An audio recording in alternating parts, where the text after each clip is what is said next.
Imagine a killer so meticulous, so cold, that he traveled across the country, leaving no trace, no pattern, simply to satisfy his twisted desire for control.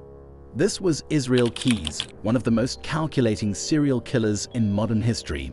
But before authorities could uncover the full extent of his horrifying actions, Keyes took his own life in an Alaska jail cell on December 2, 2012. At the time of his death, Keyes had been arrested for the abduction and murder of a teenage barista. What authorities soon discovered was far more chilling. Keyes had been confessing, piece by piece, to a web of murders that spanned the United States, each one planned with eerie precision. His suicide didn't just end his life. It silenced the answers to many of the darkest questions investigators were still desperately trying to solve. By the time he took his final breath, Keyes had admitted to at least 8 murders. But law enforcement knew that the true number of his victims could be much higher. What secrets did he take to the grave? Stay with us as we dive into the terrifying story of Israel Keyes, the serial killer who played a deadly game of cat and mouse with investigators, right up until the very end. Welcome to 10-Minute Crime. I'm your host Josh. Let's get into the case of Israel Keyes.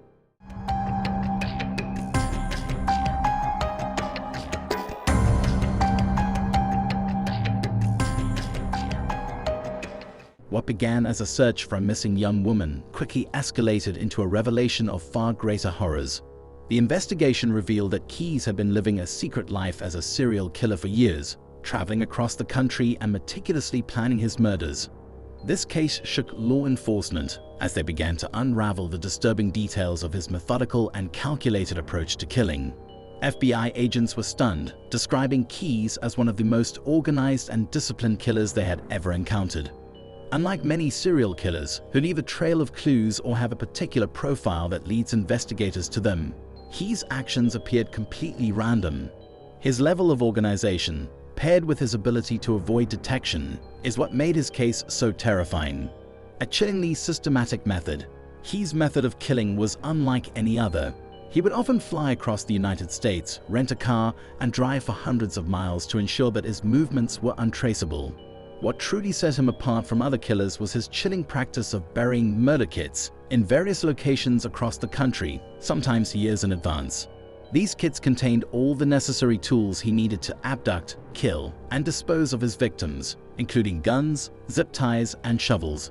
These caches allowed him to strike spontaneously whenever he chose, ensuring that no pattern could easily be detected. He planned his crimes with meticulous care, ensuring that there were no personal connections or motivations that could link him to his victims. This detached and calculated approach made it nearly impossible for law enforcement to trace his movements. Keyes would later boast that he could fly into a city, rent a car, and commit a murder without raising any suspicion, then fly out of the city, leaving little evidence behind. Avoiding detection. Keyes was extremely careful when it came to avoiding detection. He deliberately chose victims who were isolated or in vulnerable situations, ensuring that there would be fewer witnesses and less chance of interference. He went to great lengths to keep his crimes random and unconnected. This approach not only allowed him to operate under the radar for years, but also meant that many of his crimes may never be fully uncovered. FBI Special Agent Jolene Godin explained, although Keyes chose many of his victims randomly, a tremendous amount of planning went into his crimes. He enjoyed what he did and expressed no remorse. He even told us that if he hadn't been caught, he would have continued killing. Keyes' preference for random victims and his ability to blend in with society helped him evade suspicion for years. This unpredictability is what makes his case so terrifying. There was no rhyme or reason, no pattern for law enforcement to follow. The abduction and murder of Samantha Koenig. One of the few confirmed victims of Israel Keyes was 18-year-old Samantha Koenig, an Anchorage barista. Late one February evening in 2012, Keyes approached Koenig as she worked alone at her coffee stand. Armed and calculating, Keyes abducted her after demanding money, forcing her into his truck. Despite Koenig's cooperation, her fate had already been decided. Keyes had no intention of letting her live. After taking her life, he left her body hidden, shockingly departing on a planned vacation with his family to New Orleans, as if nothing had happened. This level of detachment and cold calculation is what made Keyes such a chilling figure. Upon returning from his trip, Keyes attempted to extort money from Koenig's family by using her ATM card to withdraw funds, This slip would ultimately lead to his capture. Key's critical mistake. Key's attempt to use Samantha Koenig's debit card was a fatal error in his otherwise meticulously planned approach. Investigators tracked the ATM withdrawals across multiple states following Key's movements. This mistake led to his arrest in Texas in March 2012 as law enforcement closed in on the man responsible for Koenig's abduction and murder. Once in custody, Keyes began slowly confessing to other murders, though he strategically withheld crucial details. By keeping information to himself, Keyes maintained a sense of control even behind bars. This manipulation of law enforcement frustrated investigators who believed Keyes had many more victims than he was willing to admit. The murder of Bill and Lorraine Currier. Keyes' confession also shed light on the 2011 murders of Bill and Lorraine Currier, a middle-aged couple from Vermont. Like Koenig, the Curriers were selected entirely at random.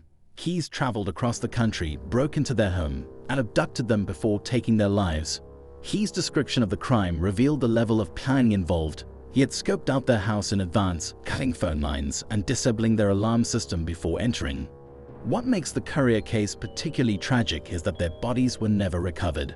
Keyes admitted to the murders, detailing how he had disposed of their remains, but without physical evidence, their family may never receive full closure.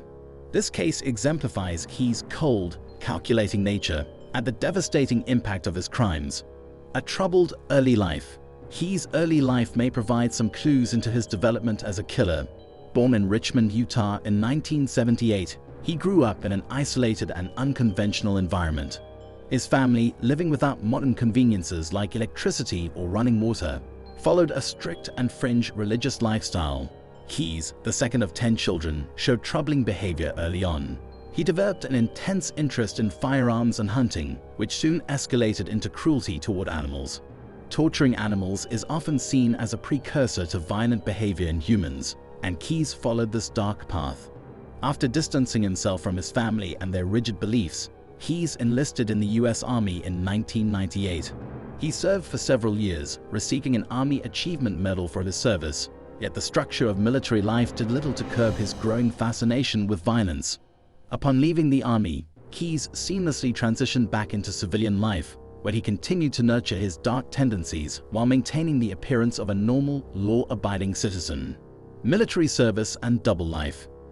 During his time in the U.S. Army, Keyes was stationed in several locations, including Egypt and Fort Lewis in Washington. Those who knew him described him as quiet, intelligent, and somewhat reserved, traits that helped him conceal his dark side. Despite receiving praise for his military service, Keyes' violent impulses never faded. Upon returning to civilian life, he began living a double life as a family man and a serial killer. Keyes was known as a loving father and devoted partner, which made it even more difficult for those around him to suspect that he was capable of such heinous acts. His ability to switch between these two personas, caring father by day, meticulous killer by night, is one of the most disturbing aspects of his story. Keyes' ability to evade detection. Keyes' methodical approach to murder allowed him to avoid detection for many years. He carefully selected remote locations far from his home to carry out his crimes, and he took extraordinary measures to cover his tracks. By traveling long distances, using rental cars, and targeting strangers, he made it nearly impossible for law enforcement to link his crimes together. Even after his arrest, Keyes continued to control the narrative, revealing only bits and pieces of information about his victims. This sense of control was a key element of Keyes' personality.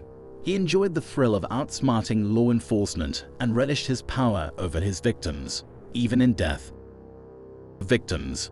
While Keyes confessed to 8 murders, investigators believe the true number of victims could be much higher.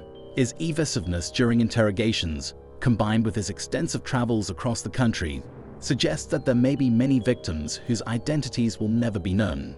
Tragically, Keyes' suicide in December 2012 robbed investigators of the opportunity to learn the full extent of his killing spree. His cryptic suicide note offered no answers, leaving many families without closure. The legacy of Israel Keyes. The case of Israel Keyes remains one of the most unsettling examples of a serial killer who operated in plain sight. His ability to blend in with society, maintain a stable family life, and evade detection for so long is what makes his story particularly chilling. Keyes' crimes have left a lasting impact on law enforcement. serving as a reminder of the dangers posed by individuals who can lead such compartmentalized lives. For many true crime enthusiasts and investigators, the Israel Keys case remains a haunting mystery, one that may never be fully unraveled. Conclusion: this is a famous case and one of my favorites, and I hope to do a much longer deep dive video. If you'd like to see that, please don't forget to like this video and subscribe to our channel for more in-depth true crime stories. Thanks for watching, and until next time, stay safe and curious.